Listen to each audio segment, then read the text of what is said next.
do in this video is go over the pickup and delivery fees and a couple of settings you might want to change in the future. I won't go through everything, but I'll go through kind of the highlights of what I think you might want to change in the future. So once we're in our Square dashboard, we'll click online, and I already have it up, so we'll just switch over. And then we go to fulfillment, pickup and delivery, and then we click edit here on the location. Now, if we had multiple locations set up, there would be a list of them here for different options for each location, but we just have one and we'll edit it right here. Now I'll skip over a number of these settings because you really don't want to change them. And the first setting you might want to change is how much time do you need to prepare an order for pickup or delivery. That's the prep time, the default prep time. Now we can override this per item, which I did for the catering items, but this is the default prep time. So we can set this to anything we want. We could set it to 16 minutes. But basically what you do is you type a number in here, and then it gives you minutes, hours, calendar days, and business days. So we can do minutes, which is what's relevant for us, hours, and then calendar days is just any day in the calendar. Business days is, I'm not 100% sure if this is like Monday through Friday or it's more likely calculated by your business days. But we're going to do 15 minutes because that's what it's already set to. Now we can, if you want, you can disallow scheduling pickup orders in the future, or you can change how far in advance they can schedule orders. So if you find that it doesn't work well, or you have issues with customers, or I don't know what issues you might encounter, but if you did and you feel like you need to change this, you can do so. You can just change the number of days, or you can turn it off entirely. Now we talked about this when we originally set up, and that's we can limit the number of orders that can be picked up or delivered at the same time. So like if you're getting 100 delivery orders or 500 delivery orders over lunchtime in like this 1 hour period, and if you can't keep up, now if you can keep up, then it's not a problem, right?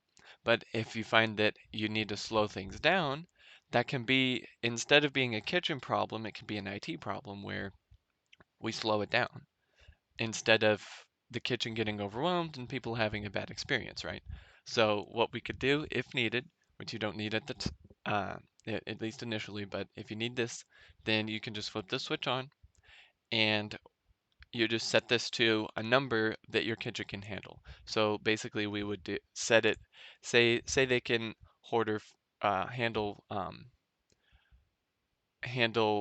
15 pickups and deliveries every 15 minutes, say. Then we would set that. Or, if you know that you can handle 25, then you can set that. You can set this to whatever you like every 15 minutes, um, and it will limit them. And on the front end, it'll either tell them, hey, try again later, or it'll just not let them place the order. But that way, and they can have a bad experience with the app where it's like, oh man, I can't place an order, versus they get their order late, they get their order cold, they get their order wrong, and other more costly mistakes. So this can become an IT problem instead of a kitchen problem with this. But we're going to leave this off for now. Next, if you find that you don't mark them as ready before marking them as complete, you can just turn that off. And then if you want to, you can print order tickets based on delivery time, which is what we're doing now. Or if you prefer, you can print them when the order is placed. Now, this can cause problems if the order is scheduled. So and this is where the complexity sort of comes in. If you have this set where they can schedule pretty far in advance, if they schedule an order for next month and this setting is selected, it's going to print it or show it up on the KDS immediately. And we don't want that. So we really want it to print based on the pickup and delivery time. Now we have our hours, which is pretty straightforward. You set those.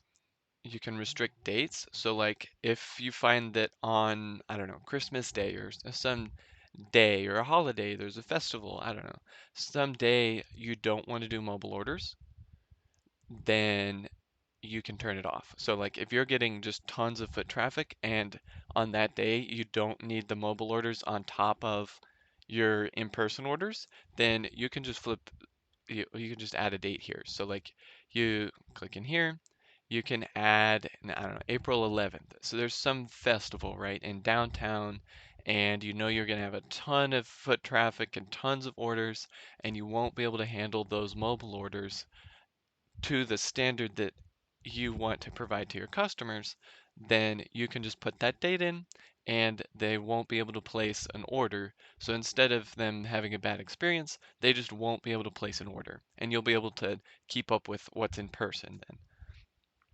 Or if it's a holiday and you're open, but you don't want to do mobile and delivery orders, then you can select. So let's say you want to not do mobile orders on Christmas for some reason. Then you could select December 25th and tell it to repeat every year. So then every year on December 25th, it won't allow those mobile orders for pickup and delivery. But we don't want this. I'm going to remove it. And that's just something that if you find that you need to make a change, I want you to know how to make it in the system. And next we have our curbside pickup. We want to allow that. You can change this order minimum if you need to. If you find that people, $10 isn't worth doing pickup or delivery, you can change it, raise it, whatever makes sense for you. And then lastly, in here is our pickup instructions. You can change this to whatever works. If there's something that people keep getting confused about, definitely put it in the pickup instructions because then it'll, even if it doesn't eliminate people getting confused, it'll at least reduce it for those who read the instructions.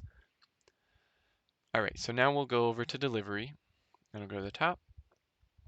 And if in the future you find that you want to have your own people do delivery, like, Chick-fil-A does their own delivery in some areas and other restaurants, then you can just flip that over there to my own couriers. And there's a 50%, not a 50%, a 50-cent charge per order when you use your own couriers. Now, I'm not sure why Square does that, but I would guess that it's because they get a little piece of this, and if they just zero this out, then it's an extra burden on them potentially because delivery orders maybe are more subject to being refunded or having a dispute charged, then they're charging a little bit so that they can handle that charge without, or that dispute or the fraud or anything without losing money then. But there's that 50 cents. But if you want to do your own couriers, you can, and it's free if you do the premium plan. But I'm leaving it on on-demand delivery because we don't want to do that. We just want to do Uber Eats and DoorDash and Postmates.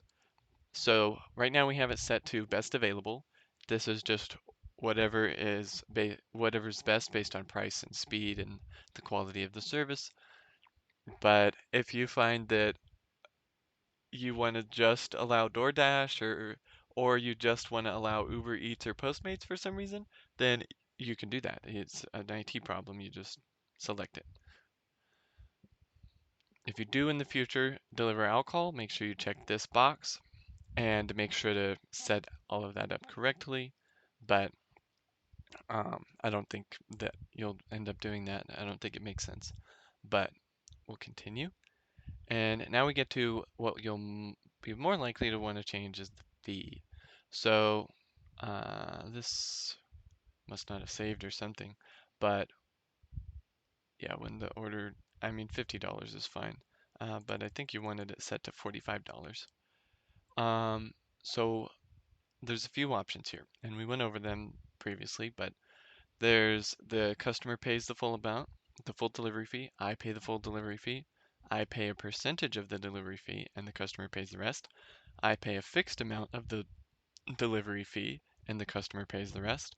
Customer pays a specific amount, and I pay the rest. So there's several kind of ways to switch that around, but right now we have it set to, and probably want to keep it as the customer pays the delivery fee in full.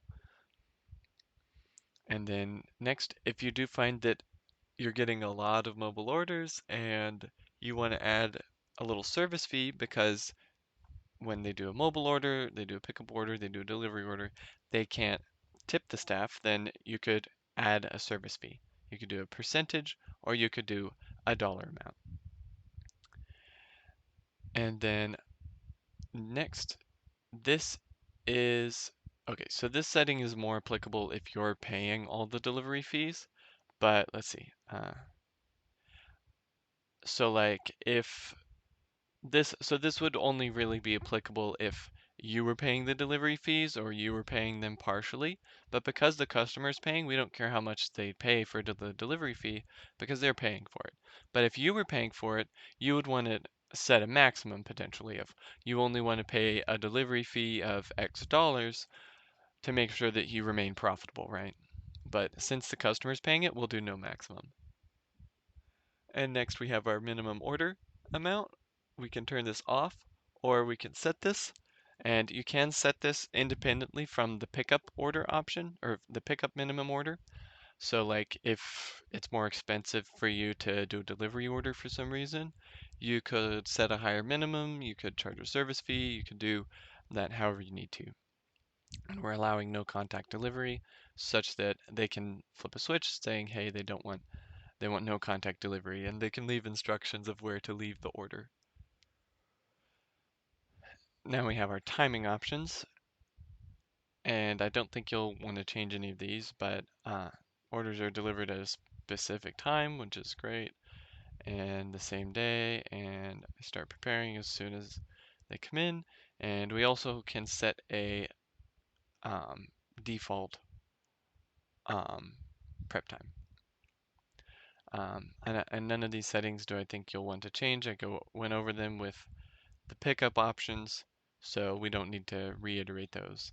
So once we're done with editing, doing what we want, we would just click save up here, and then it might take a couple minutes, but then it'll apply those settings accordingly. So that's how we edit the delivery fees and options. I hope this helps, and be sure to let me know if you have any questions.